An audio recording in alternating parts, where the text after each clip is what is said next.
श्री स्वामी समर्थ. ज्याप्रमाणे स्वामी आपल्या पाठीशी माऊली बनून उभे असतात, तसंच एका आईने आपल्या मुलांना स्वामींच्या चरणाशी जोडणं ही सुद्धा एक सर्वात मोठी स्वामी सेवा आहे. आपल्या मुलांच्या आयुष्यातील अडचणी, अभ्यासातील अडचणी किंवा मानसिक ताण पाहून तुमचं मन अस्वस्थ होतं का? प्रत्येक आई वडिलांची एकच इच्छा असते की आपल्या लेकराचं आयुष्य सुखी व्हावं. आज स्वामी समर्थांच्या प्रकट दिनाच्या दिवशी मुलांच्या हाताने तुम्ही स्वामींची अशी एक सेवा करा, ज्यामुळे तुमच्या मुलांचे आयुष्य नक्कीच सुखी होईल. मुलांच्या हाताने स्वामींना अत्तर लावा आणि त्यांना सांगा की बाळा, आयुष्यात कधीही घाबरू नकोस, कारण स्वामी नेहमी तुझ्या सोबतीला आहेत. मुलांच्या डोक्यावर हात ठेवून त्यांच्यासोबत तारक मंत्र किंवा स्वामी समर्थांचे नामस्मरण करा.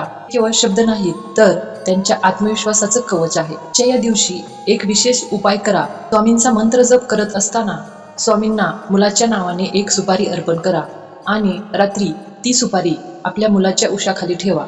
यामुळे आपल्या मुलाभोवती एक संरक्षण कवच निर्माण होतं. तिच्या भक्तीने लेकरांची सगळी संकट दूर होतात. उपाय केलात तर तुमच्या मुलांचे आयुष्य नक्कीच उज्ज्वल होईल. स्वामी समर्थ.